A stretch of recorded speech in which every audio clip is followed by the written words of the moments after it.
நீங்கள் தவறவிட்ட எபிசோடுகளை இப்பொழுதே காணுங்கள் உங்கள் Tandivan.com மற்றும் Tandivan யூடியூப் சேனலில்.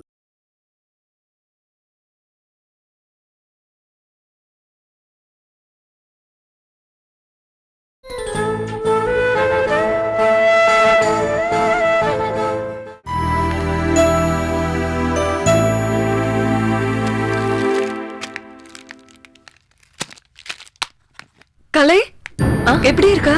குழந்தை நல்லா இருக்கா? நல்லவங்க நல்லாதான் இருப்போம். ஏன் ஒரு மாதிரி பேசுற? என் மேல கோவமா? ஒரு குடும்பத்தை ஒன்னாக்குறவதான் மருமக. ஒன்னா இருக்க குடும்பத்தை பிரிச்சு கூட்டிட்டு போறவே இல்ல. நான் யார் குடும்பத்தை பிரிச்சேன்? எங்க அண்ணனை நீங்க தானே தனியா பிரிச்சு கூட்டிட்டு போனீங்க. ஐயோ, நான் ஒன்னும் அண்ணனை பிரிச்சு கூட்டிட்டு போல கலை. அவர் தான் என்ன கூட்டிட்டு போனாரு. வரமாட்டேன், இவங்க கூட தான் இருப்பேன்னு சொல்லிருக்க வேண்டியதானே. எப்படி சொல்றது கலை? புருஷன் என்ன சொல்றாரோ அதானே பொண்டாட்டி கேட்க முடியும். சந்தோஷமா இருக்கிறப்போ விட்டுட்டு போகலாம். ஆனா இப்படி வேதனையா இருக்கிறப்போ விட்டுட்டு போறது தப்புன்னு நீங்க சொல்லிருக்கணும். செந்தமிழ் அரசி தான் கொலை பண்ணாங்க, தீர்ப்பு வந்துடும். அவங்க ஜெயிலுக்கு போயிடுவாங்க.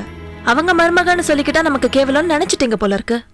என்னமோ நான் அப்படி நினைச்சதையும் பேசினதையும் பக்கத்துல இருந்து பார்த்த மாதிரி சொல்லிட்டு இருக்க. நீ கூட தான் ஒரு கேடு கட்ட குடும்பத்துல வாக்கப்பட்ட. அத்தை எவ்வளவோ கெஞ்சி பார்த்தாங்க. அவங்க பேச்சையும் மீறி நீ உன் புருஷன் கூட தானே போன. அத்தைய நீ வேதனைப்படுத்தினதை விடவா நான் அவங்கள வேதனைப்படுத்திட்டேன். நான் நல்லவங்க நினைச்சு நம்பித்தான் போனேன். ஆனா தப்பானவங்கன்னு தெரிஞ்சதும் நான் திரும்பி வந்துட்டேன். காதலிச்சு நான் ஏமாந்தேன். எங்க அம்மாக்கு சோதனைய கொடுத்தேன். நான் இல்லன்னு சொல்லல. ஆனா சோதனையான நேரத்துல நான் திரும்பி வந்துட்டேன்ல. என்னமோ அப்பல இருந்து விட்டுட்டு போயிட்டோம்னு சொல்லிட்டு இருக்க. அத்தைக்கு உதய தானே ஆஜரானாரு. அவர் தானே ஜாமீன் வாங்கி கொடுத்தாரு. அவ எங்க ஆஜரானா? நான் தானே ஆஜராக வச்சேன். விருப்பம் இல்லாம தானே அவன் கோர்ட்டுக்கு போனான். அவர் விரும்பி போனாரோ விரும்பாம போனாரோ, ஜாமீன் வாங்கி கொடுத்தாரா இல்லையா சொல்லு. ஜாமீன் தான் வாங்கி கொடுத்தான், விடுதலை வாங்கி கொடுக்கல. எங்க அம்மா தனக்கு தானே ஆர்கியூ பண்ணி விடுதலை வாங்கிக்கிட்டாங்க. அவன் ஆர்கியூ பண்ணிருந்தா இன்னும் எங்க அம்மா ஜெயில தான் இருந்திருப்பாங்க. இப்படி மறுபடியும் டிஜிபி ஆயிருக்க மாட்டாங்க. விஸ்வநாதன் கிட்ட வேலை போனவன் எப்படி விடுதலை வாங்கி கொடுத்திருப்பான்? ஆம்பளைங்க 1000 பிரச்சனைங்களோட வீட்டுக்கு வருவாங்க. சில சமயம் தப்பான முடிவு எடுப்பாங்க. அதெல்லாம் வீட்டுல இருக்க பொம்பளைங்க நம்ம சரி பண்ணணும். விஸ்வநாதன் கம்பெனில எப்ப எங்க அண்ணன் போய் சேர்ந்தானோ அப்பவே உன் குழந்தைய தூக்கிட்டு எங்க வீட்டுக்கு வந்திருக்கணும், இல்ல உங்க வீட்டுக்கு போயிருக்கணும். ஆனா நீங்க அப்படி பண்ணலையே. எப்படி பண்ணுவீங்க? விஸ்வநாதன் கம்பெனில சேர சொல்லி தப்பான ஐடியா கொடுத்ததே நீங்க தானே. நீங்க வீடு தேடி வந்து கலை எப்படி இருக்க, குழந்தை எப்படி இருக்கு, அத்தை எப்படி இருக்காங்கன்னு கேட்டிருந்தீங்கன்னா நடந்ததெல்லாம் மறந்துருப்பேன். ஆனா அப்படி பார்த்த இடத்துல கேக்குறீங்க. ஏன்னா அம்மா இப்போ டிஜிபி, அதனால வந்து கேக்குறீங்க. அவங்க குற்றவாளின்னு தீர்ப்பு வந்து ஜெயில இருந்திருந்தா நீங்க இப்படி வந்து கேட்டிருப்பீங்களா? தப்பு பண்றது மனுஷ இயல்புதான். அத்தை நான் தப்பு பண்ணிட்டேன், என்னை மன்னிச்சிருங்கன்னு நீங்க ஓடி வந்து எங்க அம்மா கால விழுந்திருக்கணும். அதை விட்டுட்டு உதய அனுப்பி இப்படி வேவு பாக்குறீங்களே. அம்மா இன்னும் உங்களை விரும்புறாங்களா வெறுக்கிறாங்களான்னு டெஸ்ட் பண்றீங்கல்ல. கலை நில்லு. நான் உதய கிட்ட அத்தைய போய் பார்த்துட்டு வரலாம் தான் சொன்னேன். ஆனா அவர் தான் அப்ப பார்க்க வேண்டாம்னு சொல்லிட்டாரு. அதனால்தான் நீங்களாவது போய் பார்த்துட்டு வாங்கன்னு அவர் அமிச்சேன். ஓ, சோ இப்போ உங்களுக்கு எங்க உறவு வேணும், அதனாலதான் அவன் அனுப்பிச்சிருக்கீங்க. எங்க அம்மாவும் உங்களுக்கு எதிரி. ஆனா அவங்க கொடுத்த பணத்துல நீங்க வாழ்ந்துட்டு இருக்கீங்க. உங்களுக்கு உடம்பு கூசல? அண்ணி, நிறைய மருமகளுக்கு குடும்பப்படுத்துற மாமியார் தான் கிடப்பாங்க. ஆனா உங்களுக்கு எங்க அம்மா உங்களை எப்படி எல்லாம் பாத்துக்கிட்டாங்க, எப்படி வாழ வச்சாங்க? ஒரு நிமிஷமாவது அதெல்லாம் யோசிச்சு பார்த்திருப்பீங்களா? இங்க பாரு கலை, நான் எதையுமே மறக்கல. நான் ஒன்னும் அத்தைக்கு எதிரி ஆகணும்னு நினைக்கல. அவங்களோட எதிரியோட சேரணும் கூட நினைக்கல. விஸ்வநாதன் சார் அயோக்கியன், தேச துரோகின்னு உங்க அம்மா சொல்லிட்டு இருக்காங்க. ஆனா அவர் எந்த தப்பும் பண்ணலன்னு உதய அவருக்கு விடுதலை வாங்கி தந்திருக்காரு. எந்த கோர்ட் உங்க அம்மாவை நிரபராதின்னு சொல்லிச்சோ அதே கோர்ட் தான் விஸ்வநாதன் சாரையும் நிரபராதின்னு சொல்லிருக்கு. தப்பானவங்களோட சேர்ந்தா தானே தப்பு, நல்லவங்க கூட சேர்ந்தா என்ன தப்பு கலை? செல்வி விஸ்வநாதன் சாரோட பொண்ணு. அது எத்தனையோ வருஷங்களுக்கு முன்னாடி நடந்தது. யார் மேல தப்புன்னு உனக்கும் தெரியாது எனக்கும் தெரியாது. ஆனா செல்வியும் உங்க அம்மா ஏத்துக்கல. விஸ்வநாதன் சார் தான் செல்வி மேல பாசம் வச்சிருக்காரு. செல்வி அன்னைக்கு ஒரு நல்ல வேலை தந்திருக்காரு. ஜிஜேக்கு கம்பெனி கொடுத்திருக்காரு. மருமகன்ற பாசத்தினால தானே கொடுத்திருக்காரு. அப்ப விஸ்வநாதன் சார் கெட்டவரா? சொல்லு கலை, கெட்டவரா? கெட்டவங்க கூட சேராதுன்னு சொன்னா நியாயம். ஆனா நல்லவங்க கூட சேர வேணாம்னு சொல்றதுல எந்த ஒரு நியாயமும் இல்லையே. உங்களுக்கு ஒருத்தர் பிடிக்கலன்னா உங்களை நாங்களும் வெறுத்துடணுமா? அவங்கள விட்டு ஒதுங்கி போயிடணுமா? சொல்லு. ஒரு பொண்டாட்டி புருஷனுக்கு அட்வைஸ் பண்ணும். அதைத்தான் நான் உதயக்கு பண்ணேன். புருஷன் பேச்ச கேட்கணும். நான் கேட்டேன். நான் அவருக்கு நல்ல மனைவியா தான் இருந்தேன். நான் ஒன்னும் ஒன்ன மாதிரி இல்ல.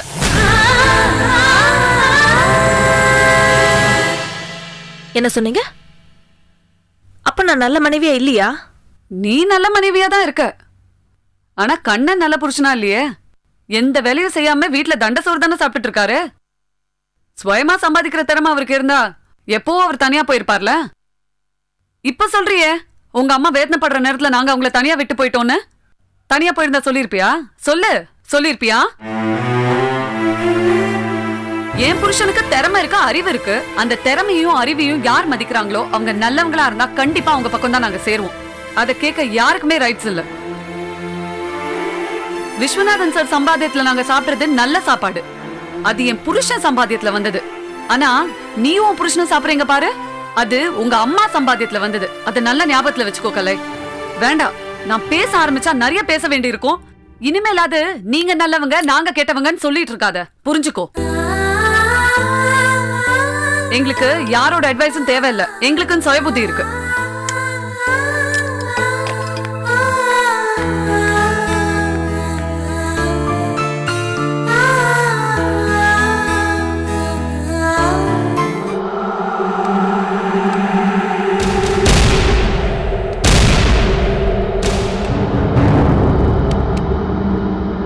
என்ன ஜிஜே, ஏன் மூட் அவுட்டா இருக்கீங்க? உங்களால் தான். என்ன? உங்களை மாதிரி தான் எனக்கும். அன்னைக்கு சரோஜினி அத்தையால உங்களுக்கு மூட் அவுட்டு, இன்னைக்கு செல்வியால எனக்கு மூட் அவுட். என்னாச்சு? மாமா சார், நீங்க நல்லவரா கெட்டவரா? ஜிஜே இல்ல நான் கேட்கல மாமா சார், செல்வி கேட்கறா. எனக்கு தெரியும் நீங்க ரொம்ப நல்லவர்னு. செல்வி தான் கேட்கறா. விஸ்வநாதன் சார் நல்லவரா கெட்டவரா? செல்விக்கு நீங்க நல்லவரா கெட்டவராங்கிற சந்தேகம் வந்திருக்கு மாமா சார். வரக்கூடாது ஜிஜே. வரக்கூடாதுதான். சந்தேகம் வந்தா நாம நல்லது செஞ்சாலும் கெட்டது செய்யற மாதிரி தோணுதே. நான் என்ன சொல்றேன்? எனக்கு செல்வி என்னை பத்தி என்ன நினைக்கிறா? நீங்க அவகிட்ட என்ன சொன்னீங்க? உங்களை பத்தி ரொம்ப பெருசா சொல்லியிருக்கேன் மாமா சார். உங்களை மாதிரி ஒரு உத்தமர் உலகத்துல பார்க்க முடியாதுன்னு சொல்லியிருக்கேன். உலக அதிசயத்துல நீங்களும் ஒண்ணுன்னு சொல்லியிருக்கேன் மாமா சார். தேவையில்லாம அவர் மேல சந்தேகப்படாதுன்னு சத்தம் போட்டேன். நான் போட்ட சத்தத்துல தான் அவ பேச்சையே நிறுத்தினா. அது இருக்கட்டும். நீங்க சொன்னதுக்கு அப்புறம் செல்வி என்ன நம்புறாளா இல்லையா? இப்போதைக்கு நம்புற மாதிரி தான் இருக்கு. இப்போதைக்கு இல்ல ஜிஜே. அவ எப்பவும் என்ன நம்பணும். நம்புவா நம்புவா. ஆனா செல்விய சரோஜினத்தை தூண்டி விடாம இருக்கணும். ஆமா மாமா சார், சரோஜினியத்தை தான் செல்வி கிட்ட இந்த கேள்வியை கேட்டிருக்காங்க. உங்க சார் நல்லவரா கெட்டவரான்னு. அவங்களுக்கு வந்த சந்தேகத்தை செல்வி கிட்ட கேட்டுட்டாங்க. இப்போ செல்வி அந்த சந்தேகத்தை என்கிட்ட கேட்கிறா. செல்வி என்கிட்ட வந்து கேட்டதுனால நான் இப்போ உங்ககிட்ட கேட்கிறேன். சரோஜினி அத்தைக்கும் நீங்க நல்லவரா கெட்டவராங்கிற சந்தேகம் வந்திருக்கு. இனிமே செல்வி கிட்ட ஏதாவது கேட்டுட்டே இருப்பாங்க. அவ என்கிட்ட வந்து கேட்பா. என்னைக்காவது ஒரு நாள் டங் ஸ்லிப் ஆகி நான் என்ன உண்மையை சொல்லிடுவீங்களா? நான் இல்ல மாமா சார், செல்விக்கு டங் ஸ்லிப் ஆகி உங்களை பத்தி ஏதாவது தப்பா சொன்னா நான் எங்கேயாவது அரைஞ்சிருவேணும்னு பயமா இருக்கு. என்ன செய்யறது? ஒரு மனுஷனுக்கு இந்த மாதிரி பிரச்சனை எல்லாம் வராம இருக்கணும்னா அதுக்கு ஒரே வழிதான் இருக்கு ஜிஜே. கல்யாணம் பண்ணி கூடாது. அதான மாமா சார்? இனிமே நம்ம 2 பேருக்கும் அது நடக்காது. 2 பேருக்கும் கல்யாணம் ஆகி புள்ள குட்டி பெத்து எல்லாம் நடந்து போச்சு. ஜிஜே நான் அதை சொல்லல. வேற ஏதாவதா மாமா சார்? நீங்க இப்படி தப்பு தப்பா நினைக்கிறீங்க. செல்வி கிட்ட என்னை பத்தி தப்பா பேசுறீங்களோன்னு எனக்கு பயமா இருக்கு. நான் பேச மாட்டேன் மாமா சார். நான் பேசல. சரோஜினி அத்தையே பேசாம இருக்கு சொல்லுங்க. அவங்க பேசக்கூடாது. செல்வி சும்மா இருந்தா கூட அவங்க சும்மா இருக்க மாட்டாங்க போல இருக்கே.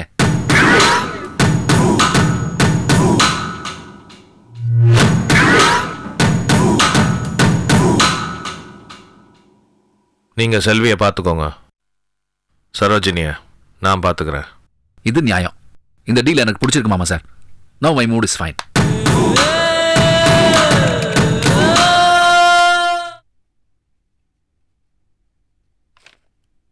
என்னம்மா நான் தலைவாரிக்க மாட்டேனா? ஏன் நான் வரி விடக்கூடாதா? அப்படி இல்ல, உங்களுக்கு நிறைய வேலை இருக்கும்ல.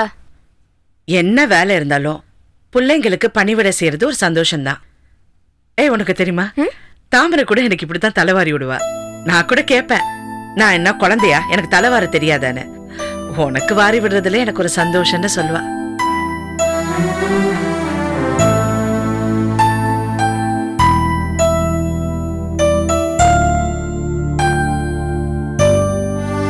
என்னம்மா?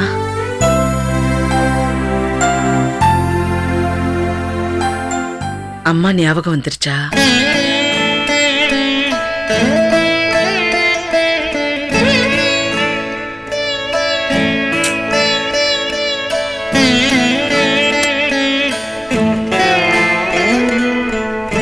என்னன்னு தெரியலம்மா, இப்பெல்லாம் அம்மா பத்தி நினைச்சாலே அழுக ஆரம்பிச்சிடறேம்மா.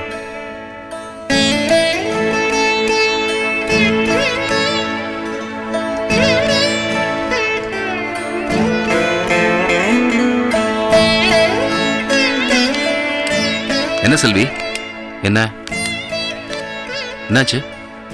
ஐஸ்வர்யா கண் கலங்கி இருக்கு. ஐஸ்வர்யாக்கு இப்ப அடிக்கடி தாமரை ஞாபகம் வருதா? இந்த வயசு பெத்தவங்களை நினைக்கிற வயசு தானே. ஆமாமா, அவளை நினைச்சா அழுக வரத்தான் செய்யும். எனக்கே வரும், அவளுக்கும் வரும் வரும். அதெல்லாம் ஒன்றும் இல்லை செல்விமா, நீங்க தான் எங்க கூட இருக்கீங்கல்ல. அம்மா ஞாபகம் வரும்போதெல்லாம் சச்சின் கிட்ட சொல்லுவேன், அவ்வளவுதான். சரி, இந்த பாருங்க, இதெல்லாம் வேண்டாம். இன்னைக்கு பசங்களை கூட்டிட்டு எங்கேயாவது வெளியே போலாம். எனக்கு ஆபீஸ்ல வேலை இருக்கே. என்ன வேலை இருக்கு? வேலை இருந்தாலும் பரவாயில்ல, நம்ம வெளியே போலாம்னு சொல்ல வந்தேன். எங்க போலாம்? எங்கேயாவது. அவங்க யாரு? நீங்க எங்கன்னு டிசைட் பண்ணுங்க, நான் யாருன்னு பாக்குறேன். சரி, நீங்க சீக்கிரமா ரெடி ஆகும். போமா போ.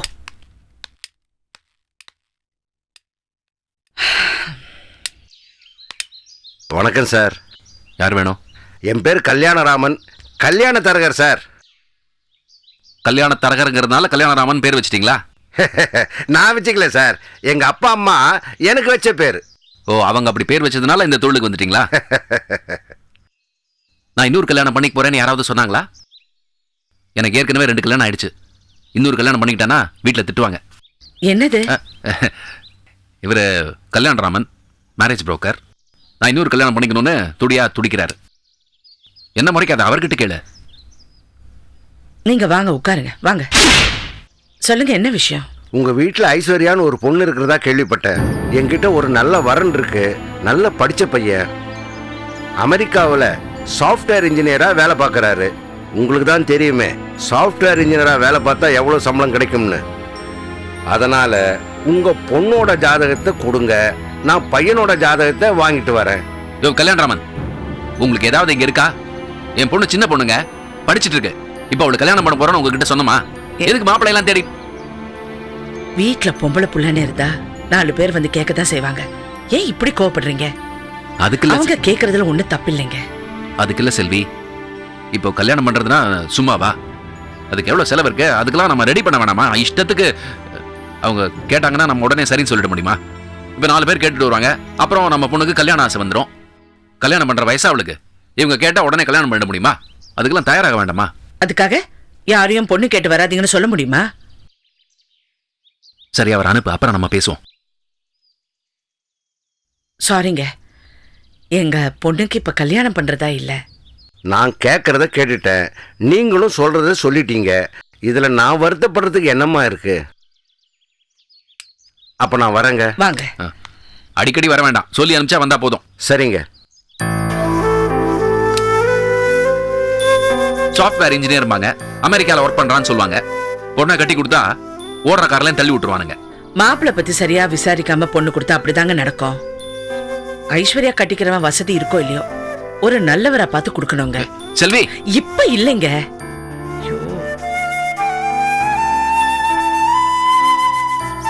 இது என்னது?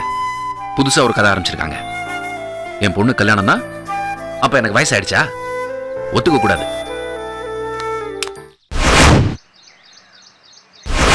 Dear students, இன்னைக்கு நாம எடுத்துக்கிட்ட தலைப்பு இதுதான். நீங்க உங்க மனசுக்கு பிடிச்ச எந்த ஓவியத்தை வேணா வரையலாம். ஆனா அது லவ்வை எக்ஸ்போஸ் பண்ணக்கூடிய அளவுல இருக்கணும். ஓகே?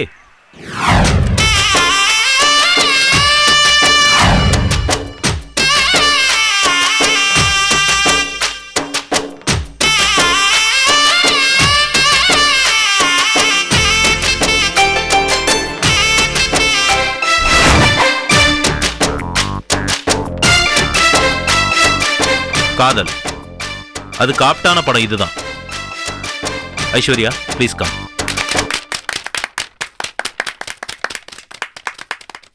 கிருஷ்ணன், காதல். ஐஸ்வர்யா, இந்த காலேஜில் சேர்ந்ததுக்கு அப்புறம் நீ வரைஞ்ச முதல் ஓவியம்ல? ஆமா சார். ஒரு ஓவியத்தை பார்த்தா அதை பார்க்குறவங்களுக்கு அதுக்குள்ள ஒரு கதை இருக்குன்னு தெரியணும். அப்படி தெரிஞ்சாதான் அது ஒரு சிறந்த ஓவியம். அதை வரைஞ்ச ஒருவர் சிறந்த ஓவியர். உனக்குள்ள இந்த டேலண்ட் இருக்குமா? ஃபியூச்சர்ல இந்த மாதிரி படங்களை நீ நிறைய வரையணும். Thank you sir. ஏமா ஐஸ்வர்யா, இந்த படத்தை வரையறதுக்கு உனக்கு ஏதாவது காரணம் இருக்காமா? இருக்கு சார். கிருஷ்ணர் சின்ன வயசுலேருந்தே விளையாட்டு புள்ளியா இருந்தான்னு சொல்லுவாங்க. சின்ன வயசுல வெண்ணையை திருடினான். பெரியவனானதும் பெண்களோட மனசு திருடினான். கிருஷ்ணனோட வாழ்க்கையில எத்தனையோ பொண்ணுங்க, பாமா, ருக்மிணி, மீரா, இப்படி எத்தனையோ பேர் இருந்தாலும் கிருஷ்ணன் சொன்ன உடனே மனசுல வர்றது ராதை மட்டும்தான். ஏன்னா ராதையோட உண்மையான காதல், கிருஷ்ணன் மேல அவ வச்சிருந்த அளவு கடந்த அன்பு. அதனால்தான் கிருஷ்ண மனசுல மட்டும் இல்ல, பக்தர்களோட மனசுலயும் ராதைக்கு மட்டும்தான் முதலிடம் இருந்திருக்கு. இத்தனைக்கும் ராதை ஒரு கற்பனை பாத்திரம்னு சில பேர் சொல்லுவாங்க. நிஜமா வாழ்ந்தவங்களை விட ஒரு கற்பனை பாத்திரம் காதல்ல ஜெயிச்சிருக்கு. நாமளும் காதலிக்கலாம். அந்த காதல் பேசப்படுற காதலா இருக்கணும். அது இந்த ராதை கிருஷ்ணர் படத்தை பார்க்கும்போது மற்றவங்களுக்கு தோணுதோ இல்லையோ, எனக்கு தோணுது சார். ரொம்ப பிரமாதம் ஐஸ்வர்யா, நல்ல விளக்கம். All the best. Thank you sir. Dear students, நீங்களும் உங்க வாழ்த்துக்களை ஐஸ்வர்யாவுக்கு தெரிவிக்கலாம்.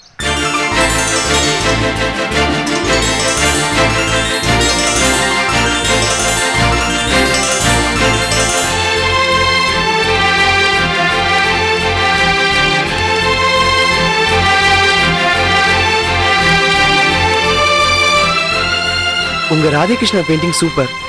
அதுக்கு நீங்க கொடுத்த விளக்கம் அதை விட சூப்பர். உங்க பெயிண்டிங்ல அழகு இருக்கு, உங்ககிட்ட அறிவு இருக்கு. எல்லாரும் என்ன பாராட்டும் போது பேசாம இருந்தீங்க பிரபாகர். எல்லாரும் என்ன பிரபான் தான் கூப்பிடுவாங்க. ஓகே பிரபா, உங்களுக்கு இந்த பெயிண்டிங் பிடிக்கலையோன்னு நினைச்சேன். தனியா வந்து பாராட்டுறீங்க. அப்பதான் நான் எப்பயுமே உங்க மனசுல நிப்பேன். நான் பாராட்டினதே உங்க மனசுல மறக்காம வச்சிருப்பீங்க. அதான்.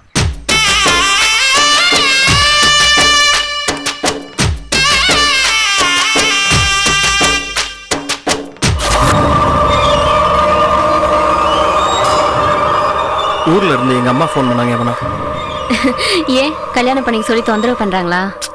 அவங்களுக்கு உடம்பு சரியில்லையா, எனக்கு சீக்கிரம் கல்யாணம் பண்ணி பார்க்கணுன்னு ஆசைப்படுறாங்க. நீங்களே ஒரு டாக்டர், அவங்களுக்கு ஏதாவது மருந்து அனுப்பி வைக்கலாம்ல. வரப்போற மாமியாருக்கு உடம்பு சரியில்லைன்னு சீரியஸா சொல்லிட்டு இருக்கேன். நீ என்னடா நான் கிண்டல் பண்ணிட்டு இருக்க? என்ன பண்றது, உங்களுக்கு எப்பயுமே மேரேஜ் நினைப்பு, ஆனா எனக்கு எப்பயுமே அரசியோட நினைப்பு தான். செந்தமிழ் அரிசி நம்மளை பத்தி நினைக்கவே இல்லை. நீ தான் தேவையில்லாம பயந்துட்டு இருக்க. அவங்க நினைக்கலன்னு உங்களுக்கு தெரியுமா? ஹாஸ்பிட்டலில் என்கிட்ட நேராக வந்து துப்பாக்கி காட்டி மிரட்டியும் நான் கோர்ட்டில் அவங்க என்கிட்ட அன்பாக தான் பேசினாங்கன்னு சாட்சி சொல்லியிருக்கேன். அப்படி இருந்தோம் ஏன் அப்படி சொன்னேன்னு இப்போ வரைக்கும் அவங்க என்கிட்ட கேட்கலையே. அதை விடு, நான் எங்கே போகிறேன், யாரை பார்க்குறேன், யார்கிட்ட என்ன பேசுகிறேன்னு ஃபாலோ பண்ணாங்களா? பண்ணலையே. அவங்க ஃபாலோ பண்ணலன்னு உங்களுக்கு தெரியுமா? கோர்ட்டு தீர்ப்புக்கு அப்புறம் நீ நானும் பல தடவை மீட் பண்ணியிருக்கோம். என்னை ஃபாலோ பண்ணுறதா இருந்தா எனக்கு தெரிஞ்சிருக்குமே. சரி, என்னை மீட் பண்ணுறதுனால உன்னையாவது ஃபாலோ பண்ணியிருக்கணும். ஃபாலோ பண்ண மாதிரி உனக்கு ஏதோ தெரிஞ்சுதா? தேவைப்பட்டா உன்னை கூட்டிகிட்டு போய் அரெஸ்ட் பண்ணி விசாரணை பண்ணியிருக்கணும். விசாரிச்சாங்களா? விசாரிக்கலையே. பின்னையே நீ தேவையில்லாமல் அரசுக்கு பயந்துட்டு இருக்க. ஃபாலோ பண்ணியிருந்தா பயம் இருந்திருக்காது, அரெஸ்ட் பண்ணி விசாரணை பண்ணியிருந்தாலும் பயம் இருந்திருக்காது. தைரியமா பதில் சொல்லியிருப்பேன். அவங்க கிட்ட ஆதாரம் இல்லாதனால பயம் இல்லாம பதில் சொல்லியிருப்பேன். வழக்கமா போலீஸ் என்ன பண்ணணுமோ அதை பண்ணாம இருக்கிறது தான் எனக்கு பயமா இருக்கு. அவங்க எதுவும் பண்ணலைன்னு நம்ம அலட்சியமா இருக்கக்கூடாது. அரசு விஷயத்துல நம்ம கவனமா இருக்கணும்.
மிஸ்டர் வசந்த்.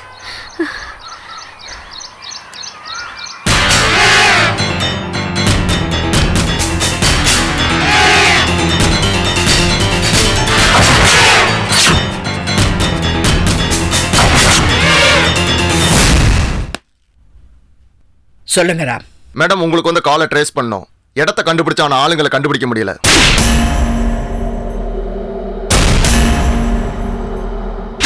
ஏன்னா அது ஒரு பப்ளிக் பூத் மேடம். ஒரு நாளைக்கு 1000 பேர் வந்துட்டு போறாங்க. யார் பண்ணிருப்பாங்கன்னு சரியா சொல்ல முடியாதுன்னு சொல்றாங்க. இன்ஃபேக்ட் சந்தேகப்படுற மாதிரி யாராவது இருந்தாங்களான்னு கூட விசாரிச்சு பார்த்தோம். ஆனா அப்படி யாரும் இல்லைன்னு சொல்லிட்டாங்க மேடம். இப்போ என்ன செய்யறது மேடம்? சரி, நீங்க போங்க. Okay madam.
என்னம்மா அது?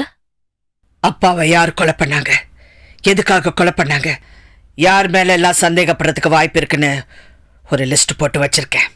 ஏம்மா இவ்ளோ பேரா இருக்காங்க? இன்னும் இருக்காங்க.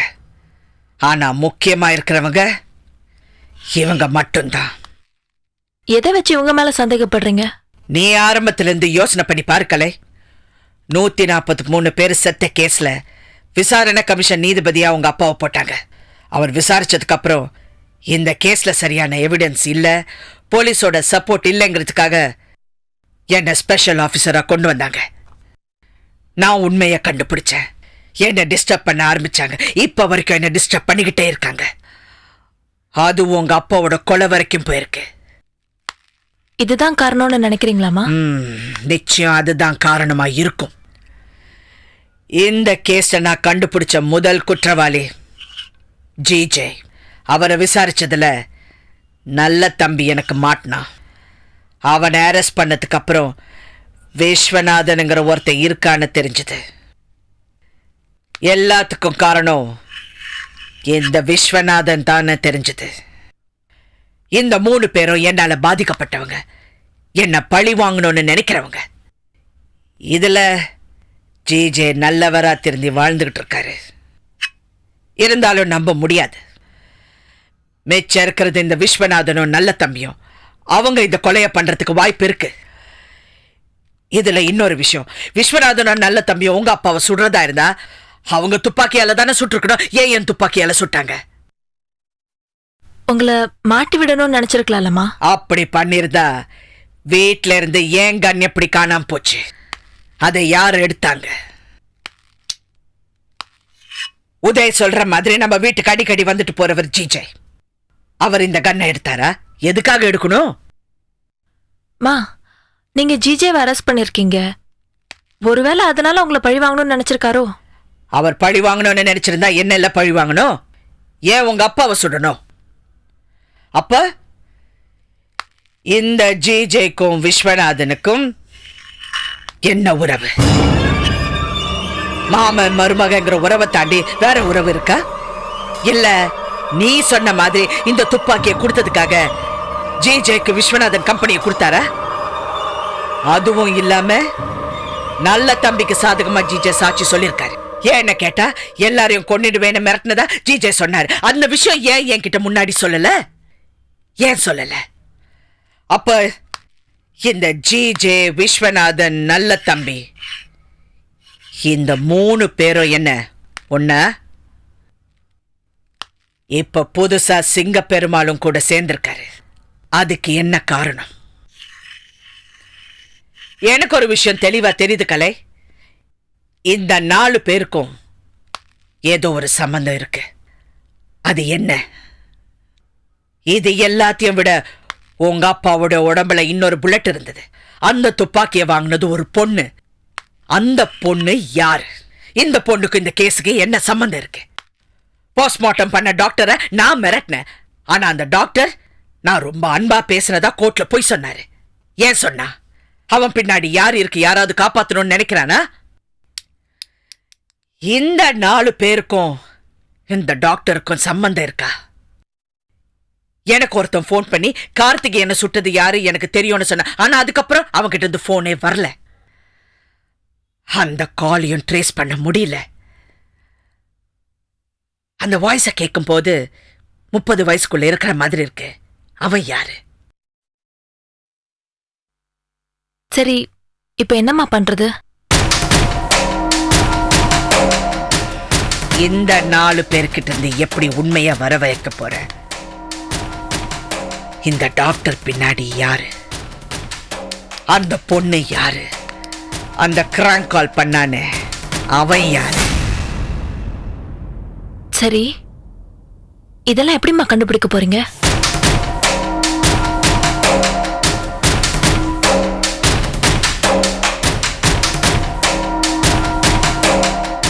முதல்ல அந்த 4 பேரையும் நான் டார்கெட் பண்ணணும்.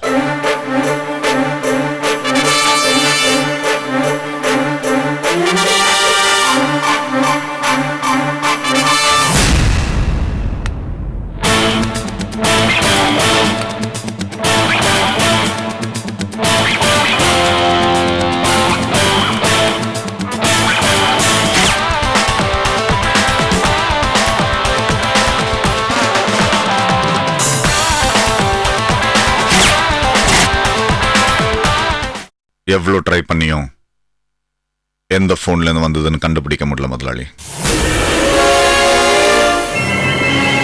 பண்ணவங்க ரொம்ப பிரில்லியண்டாக ப்ளே பண்ணியிருக்காங்க.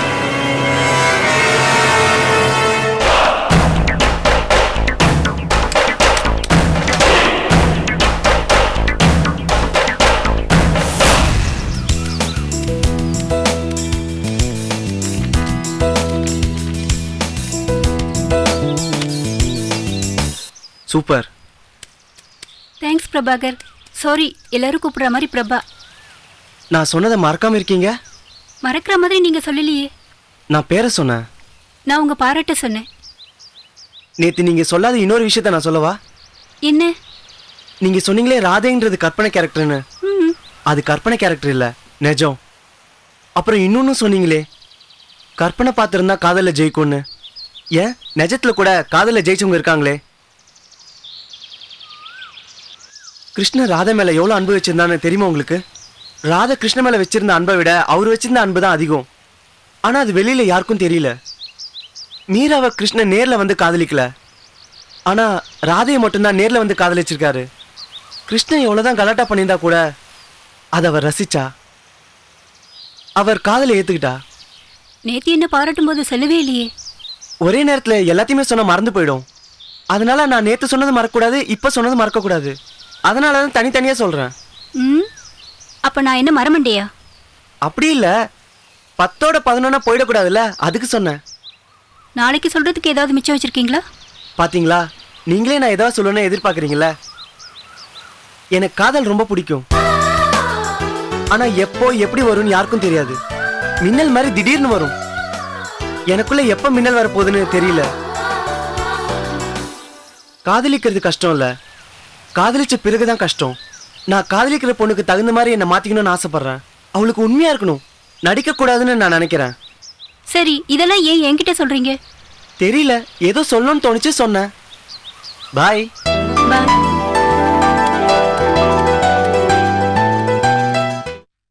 சரோஜினி, வந்துட்டேங்க. நான் ஆஃபீஸ் கிளம்புறேன். நீ வரியா? கிளினிக்ல ட்ராப் பண்ணிடுறேன். இல்லைங்க, எனக்கு கொஞ்சம் டைம் ஆகும். சரி, நான் வரேன். சரோஜினி, அன்னைக்கு ஃபோன் வந்த மாதிரி மறுபடியும் எவனா ஒருத்தன் ஃபோன் பண்ணி என்னை பற்றி ஏதாவது சொன்னால் டென்ஷன் ஆகாத. நான் எங்க டென்ஷன் ஆக போறேன்? நீங்க தான் சிம் கார்டை மாத்திருக்கீங்களே, ஏமா ஃபோன் பண்ண போறான்? சரி நான் வரேன்.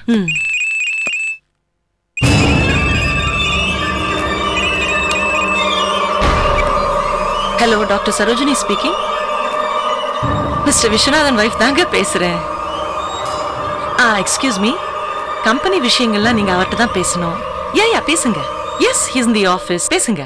Thank you. இன்னும் கிளம்பல நீங்க? ஃபோன்ல யாரு? கம்பெனி விஷயமா பேசணுமாங்க, அதான் ஃபோன் பண்ணாங்க. உன் நம்பர் எப்படி அவங்களுக்கு கிடைச்சது? என் பேஷண்டோட ஹஸ்பண்டுங்க. சரோஜினி, நான் உங்ககிட்ட எத்தனை தடவை சொல்லியிருக்கேன் இந்த நம்பர் யாருக்கு கொடுக்காதேன்னு? என் நம்பரை கொடுக்க வேண்டியதுதானே, நான் பேசுவேன்ல. என் பேஷண்ட் கிட்ட என் நம்பர் இருக்குங்க. அவ ஒரு எமர்ஜென்சி கேஸ், அவ ஹஸ்பண்ட் நம்பர் வாங்கி. சரோஜினி, இனிமே இந்த நம்பரை கொடுக்காத. என் நம்பரை கொடு, நான் பாத்துக்கிறேன். சரிங்க. சரி நான் வரேன். சரிங்க. சரோஜினி,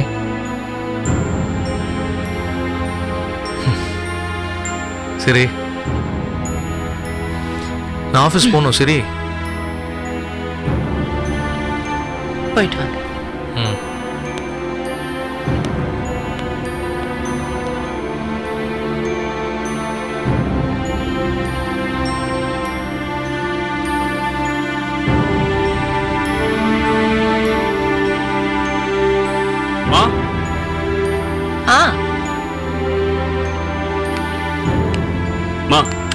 உங்களுக்கு ஏதோ பார்சல் வந்திருக்குமா? எனக்கா? சரி நீ போ கண்ணு, நான் பாத்துக்கிறேன். ஓகேமா.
யோ வக்கீல் ஐயா, சும்மா எதையாவது பேசிக்கிட்டே இருப்ப.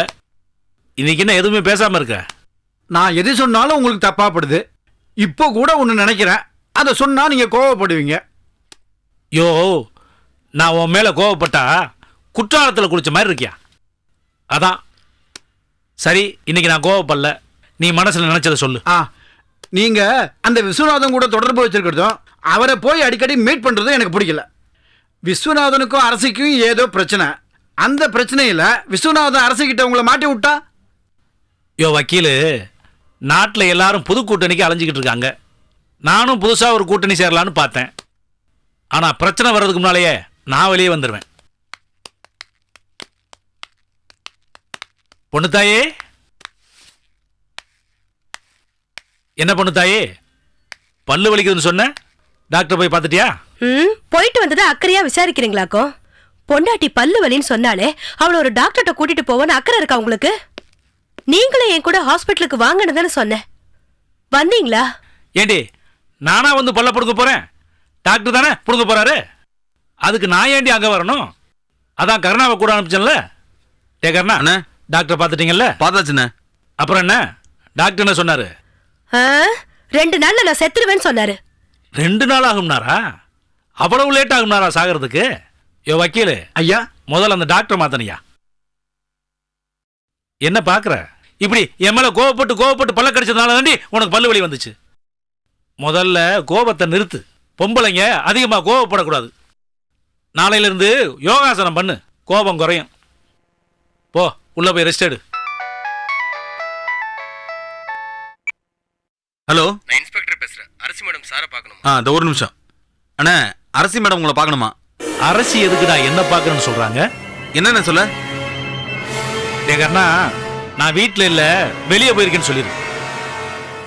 டே இருடா, வெளியூர் போயிருக்கேன்னு சொல்லிடுறா. இரு அவசரப்படாத. வெளிநாட்டுக்கு போயிட்டேன்னு சொல்லிடு. அப்படியே சொல்லிடு. ஹலோ, அண்ணா ஊர்ல இல்ல, வெளிநாட்டுக்கு போயிருக்காங்க. நான் அப்பவே சொல்லல அந்த விஸ்வநாதன் அரசிக்கிட்ட உங்களை மாட்டி விட்டுருவாருன்னு. நான் சொன்ன உடனே ஃபோன் வந்துடுச்சு. நீ நல்ல ஜோசியம் பார்க்குறையா? 2 கிளி வாங்கி தரேன். நாளை இருந்து கிளி ஜோசியம் பாரு. என்ன பண்ணு தாயே, நீ இன்னும் இங்கே தான் நிற்கிறியா? போய் ரெஸ்ட் எடுக்கலையா? போமா போ. எதுக்காக நீங்க இப்படி தப்பான ஆளுங்க கூட பழகணும்? ஏன் இப்படி எல்லாம் அடிக்கடி போய் சொல்லணும்? பாத்தியா வைக்கலு, இவ எனக்கே புத்தி சொல்றான். இவளுக்கு பல்ல மட்டும் புடுங்கினா பார்த்தாதியா, நாக்கையும் புடுங்கணும். நாக்க புடுங்குற மாதிரி ஒரு டாக்டர் இருந்தா சொல்லு.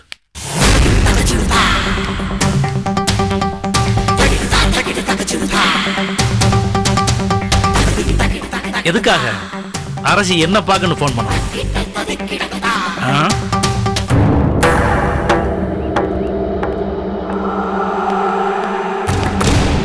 ஏய் சரோஜினி, இங்க என்ன பண்ற?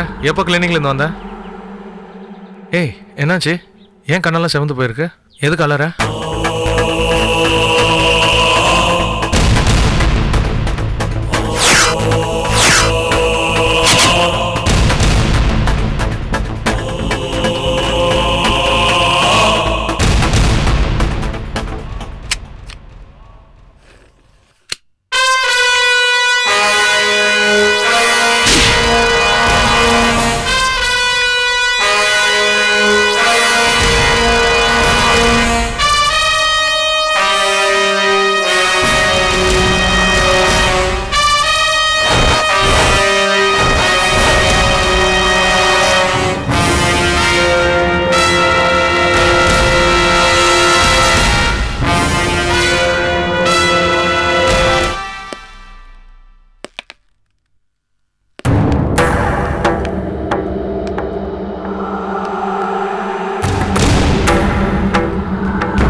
அன்னைக்கு போன்ல சொன்னா, இன்னைக்கு சிடி அனுப்பியிருக்கான்.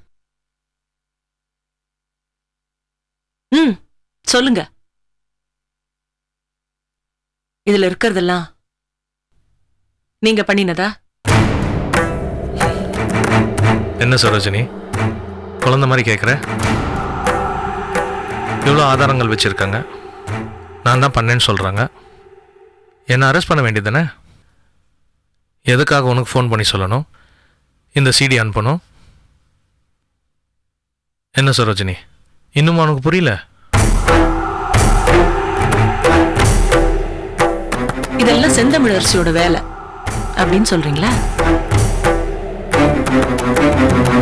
உன்னை எனக்கு எதிராக திருப்ப பாக்குறா, உன் மனசை பாய்சன் பண்ண பாக்குறா, நம்மள பிரிக்க பாக்குறா. இத சொல்றீங்களா? அரசு இப்ப பவர்ல இருக்கா, என்ன அவ இங்க வந்தே அரெஸ்ட் பண்ணலாமே, இந்த சிடிய நேர சிஎம் காட்டலாமே, எதுக்காக இங்க வீட்டுக்கு அனுப்பி விளையாட்டு காட்டுறா? இப்படி சொல்ல போறீங்களா? Sarojini,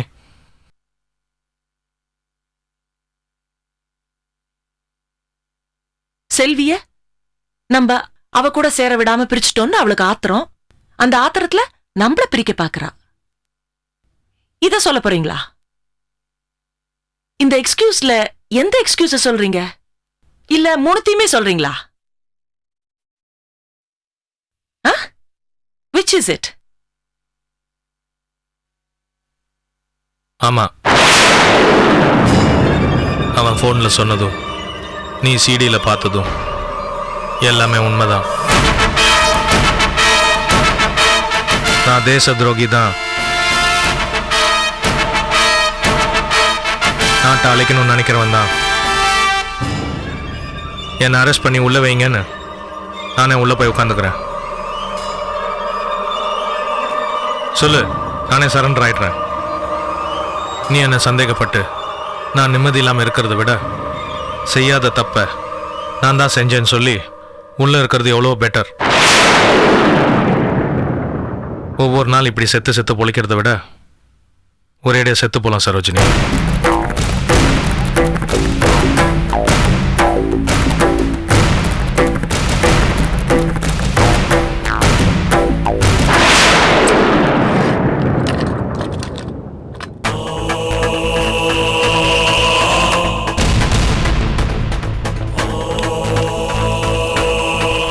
Catch us on TV, Tandivan.com, Facebook and YouTube.